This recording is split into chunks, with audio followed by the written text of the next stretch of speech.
সমাজে ইসলামের প্রকাশ্য দুশ্মনদের সাথে আমাদের সমাজের আলেম উলামারা রয়েছে। এত বেউজ্জতি হওয়ার পরেও অনেক উলামারা এখনো ফিরে আসছে না। আপনারা দেখলেন না কয়েকদিন আগে এক মৌলী সাহেব বেউজ্জতি হলো, দেখেছেন তো নাকি? কি বেউজ্জতি বলেন তো?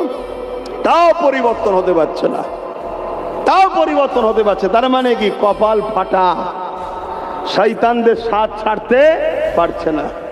তারপরেও কিন্তু বলবো আল্লাহ হিদায়েত করুক, বলুন আমিন। তো যাক, হুর বিন ইয়াজিদ কিন্তু পরিবর্তন হয়ে গেলেন, এসে ইমাম হোসাইন হুজুরের দলে চলে এলেন।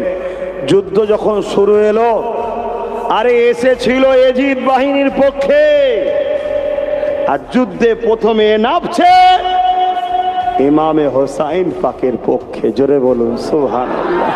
হাই আল্লাহু আকবার, আল্লাহু আকবার।